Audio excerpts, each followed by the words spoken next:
Good morning students. In this video we are continue with our chapter 5 of SST, our national goals, with page number 43, and today's our topic is international peace and cooperation.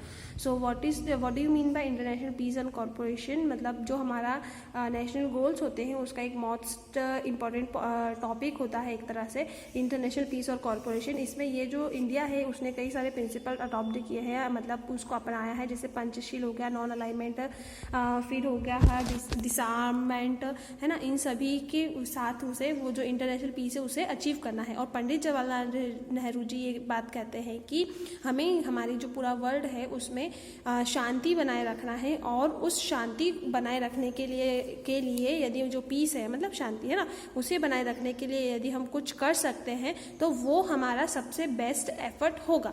Okay, फिर non align movement क्या होता है? Non align movement का मतलब होता है जो हमारे देश की आर्म मतलब जो आर्मी फोर्स होती है वो हो गया, फिर जो हमारे पावर लॉबीज होती है ना, और तो इन सभी के साथ ही साथ जो इंडिपेंडेंट फॉरेन पॉलिसी रहती है उनको फॉलो करना, ठीक है, उनको फॉलो करना। और साथ ही साथ जो इंटरनेशनल इश्यूज होते हैं उसमें अपने इंडिपेंडेंट ओपिनियन खुल के रखना, इंटरनेशनल इश्यूज में अपने ओपिनियन खुद रखना, वो होता है नॉन अलाइन मूवमेंट, ठीक है। डिसआर्ममेंट क्या होता है? डिसआर्ममेंट का मतलब हो जाता है कि पूरे वर्ल्ड में एक तरह से मतलब शांति हमको बनाए रखना भी एक बहुत ज़रूरी काम है, और बिना शांति बनाए रखने के लिए हम ऐसा काम कुछ करें जिससे जैसे कि बिना हम लोग जो शस्त्र होते हैं उनका उपयोग कम करें, उनको कम समाप्त करें, मतलब जो लड़ाइयाँ जो होती है ना उसको यदि हम जो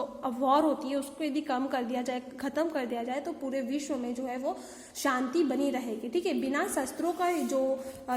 शस्त्रों का देश में उसको मतलब शस्त्रों का यूज़ ना करना, और उसकी वजह से जो देश में शांति रहेगी वो आ जाता है डिसआर्ममेंट में, ठीक है। फिर उसके बाद अगर हम आज के समय पे देखें तो जो हमारी कंट्रीज होती है कहीं ना कहीं एक दूसरे पे बहुत डिपेंडेंट होती है, एक कंट्री दूसरी कंट्री पे डिपेंड होती है, और ये चीज़ हम देखते हैं। और हम ये देख रहे हैं कि आज का जो समय है उसमें कम्युनिकेशन बहुत ज़्यादा डेवलप हो गया है, जिसकी वजह से हम वर्ल्ड के किसी भी पार्ट में आ जा सकते हैं और कम्युनिकेट कर सकते हैं एक दूसरे से, और वहाँ की जो इकोनॉमिक और पॉलिटिकल एक्टिविटीज होती हैं उसमें हम लोग भाग भी ले सकते हैं, ठीक है। और उनकी वजह से हमारे देश में उसका कहीं ना कहीं बहुत प्रभाव पड़ता है।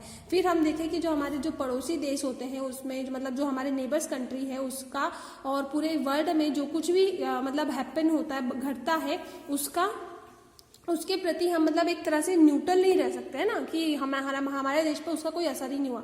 हम अपनी खुद की जो एक प्रोटेक्शन के लिए हम तैयारी हमको खुद को करना होगी, और इसके लिए हमारे पास कई सारे मतलब एक स्पेसिफिक सेल्फ प्रोटेक्शन हमें खुद करना होगा, और इसके लिए हमारे पास एडिक्वेटली आर्म भी होना चाहिए, है ना। If we spend a major share of our resource, defence, social, economic